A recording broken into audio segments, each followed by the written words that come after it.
Ematen du, egin berri duzuen diskurtsoarekin barre egiten diguzuela, ematen du batzuen eta besten handikeriarekin agerian gelditzen direla norbanakoak y que cualquier frente de guerra es válido para algunos y algunas de los que estamos sentados aquí, incluso el semántico, señor Egaña. Me quiero dirigir al Partido Popular.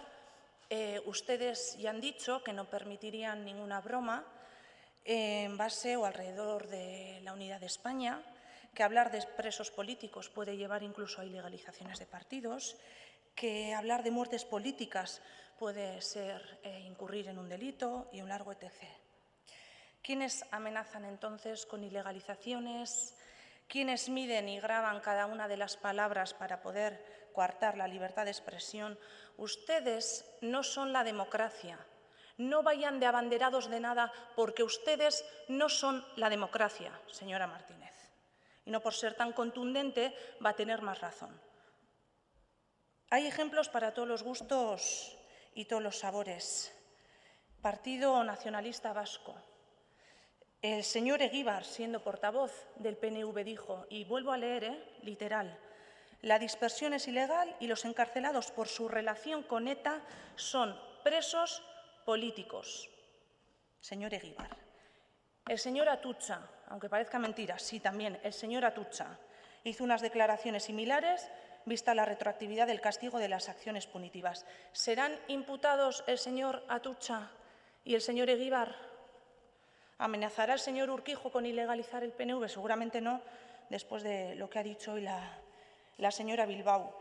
Y no solo ella, incluso el señor Sánchez en el pleno del 31 de octubre, cuando ya debatimos el tema de los presos y las presas enfermas, ya dijo exactamente preso politiko terminoa ez duzuela konpartitzen. Orduan, guk gaurkoan sorpresarik ez dugu hartu, zuen jarrera aurreratu zutelako. Kasu honetan Sánchez jaunak.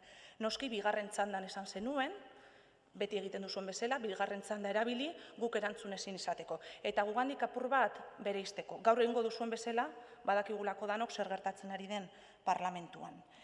Baina ez hori bakarrik, el señor Sánchez también literalmente habló de apoyo y reconocimiento de todas las víctimas. Apoyo y reconocimiento de todas las víctimas. Para que unos plenos más tarde apoyaran una propuesta que no hablaba de apoyo y reconocimiento de todas las víctimas. ¿Y qué me dicen en el Partido Socialista de Euskadi? Personalidades tan importantes para este país y sobre todo para su partido, como lo fueron Txiki Benegas, y todavía hoy en día, Jesús Eguiguren, como lo fue Felipe González, ya trabajaron en su día en torno al término presos políticos y aceptaron este término. Estamos hablando de la historia más reciente de este país, estamos hablando de la última amnistía. ¿Ellos hicieron una utilización, como ha dicho usted, perversa del lenguaje también? ¿O ellos no? Y Bildu hoy sí. A mí lo que me gustaría saber, y es lo único que podría decirles hoy al grupo del PSE, ¿cuándo y por qué decidisteis optar por la negación? ¿Cuándo y por qué? Pero vayamos a las incongruencias del Partido Popular. El señor Mayor Oreja intentaba justificar la dispersión diciendo, también literalmente, los presos de ETA no son unos simples reclusos, y eso exige un tratamiento político singular. Y me pregunto, ¿el señor Urquijo qué piensa hacer con Jaime Mayor Oreja? ¿Perderá su escaño en el Parlamento Europeo? Quizá por eso lo mandó tan lejos, por no tenerlo cerca. Concluyendo, porque ya no tengo tiempo. En Francia, España y Euskal Herria hay casi 600 presos y presas. Desde hace 2 semanas, 6 jóvenes más y desde ayer, Urtza, en Ondarru. ¿Quién se cree esto de medidas políticas para apolíticos? ¿Quién se lo cree? Medidas políticas para apolíticos. Increíble. Así que, resumiendo y en una única frase, desde EH Bildu afirmamos rotundamente que en el Estado español y en Euskal Herria hay presos políticos y políticos presos. Eskerrik asko denoi.